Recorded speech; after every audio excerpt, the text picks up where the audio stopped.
The Statue of Liberty is rooted in democracy and freedom, and for immigrants, she stands as a beacon of hope.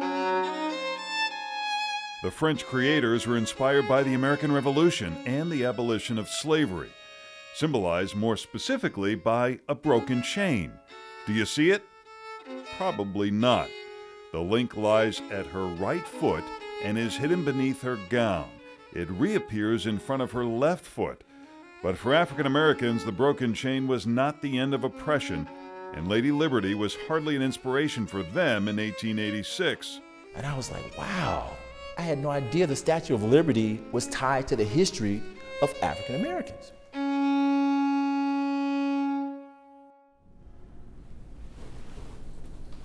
Just trying to create the illusion of these waves. Artist Gerald Griffin hopes to lift the veil on that broken chain by reimagining the symbolism of those links and telling a new story through sculpture, painting, and poetry. Life can be a challenge when you're black like me. Can't ever see the color on a cat like me. Griffin wasn't much of a student at Benito Juarez High School, but a friend noticed him doodling one day and encouraged him. A counselor switched him to art classes. I became the artist for the yearbook. I became the artist for the school newspaper. I was in a photography club. Changed your life. Basketball. It totally changed my life, changed my perspective. It was just a hobby. It wasn't anything that I ever imagined I would be doing, as a livelihood. Sometimes it's confusing to be black like me. So many people always try to act like me. Now he produces works for everyone from Oprah to Hillary Clinton. Because if they hear me, maybe they'll see I'm the very person that they want to be. His prose inspires his visuals. These chains are broken, but unlike the Statue of Liberty, they're not hidden. More than 200 years after slaves were freed, Griffin says African Americans still have mental chains. You have African American families who continue today to eat the pig's ears, its guts, on, and say this is soul food. That's not soul food. That's the slave diet. You're not a slave, so you shouldn't be eating the slave diet. So the mental chains are still there. Despite being a notoriously racist film, Birth of a Nation was the first motion picture ever shown in the White House, viewed by Woodrow Wilson in 1915. This piece kind of speaks to the spirit of that. There are two shadows in the corner that are shadows cast of people standing, and they're Klansmen. And the piece talks about that spirit, almost like a ghost that's in the house that continues to haunt this place that's symbolic of freedom and the heart of America. And there's even an ominous figure standing in the doorway. Oh, right, I didn't see that. The lights are kind of dark, and it's this whole idea of how do we bring the light to this White House? How do we get that spirit, that lingering spirit out? It isn't so much about what white America does for black America. It's about what black America does for itself.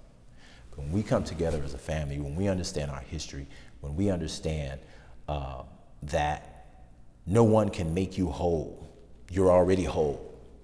You just don't think you're whole. Then when you realize that different paradigm, you have a paradigm shift, the chains break. And that sentiment is revealed in this painting. You have this young guy who's sitting on a white horse, and it kind of speaks to this idea that our histories are intertwined. And this piece really was inspired by the story of Harriet Tubman. We all know the iconic story of Harriet Tubman, who went to the South to free slaves and bring them back to the North. But what we don't look at is all the stops along the way that Harriet Tubman stopped. The barns that she hid people in, the underneath porches, those were the barns and porches of white people who risked their lives and risked their families because they felt that slavery was wrong also. So we don't hear their story as part of the history and the narrative of African American history, when we should. And that helps to create this whole idea of us against them.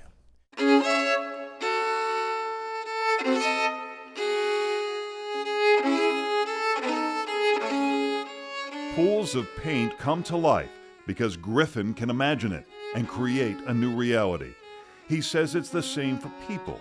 You can't achieve your dreams without imagining how life should be different. When I first walked through this whole exhibit, I just had a very powerful experience. Pastor Vicki Curtis says it's not just a message that connects with African Americans. This is called The Ascension, The Fourth Presbyterian Church on Michigan Avenue houses one of Griffin's paintings. and it's inspired by Oprah Winfrey's words, "Turn your wounds into wisdom." Learning about things like the Statue of Liberty, or learning about things like, all those individuals who helped Harriet Tubman, learning that there's more to this story than what we've been taught. And as you learn, then you ascend spiritually, psychologically, physically. The world changes for you. Because if they hear me, maybe they will see I'm the very person that they want to be. Because before creation ever came to be, everything and anything was black like me.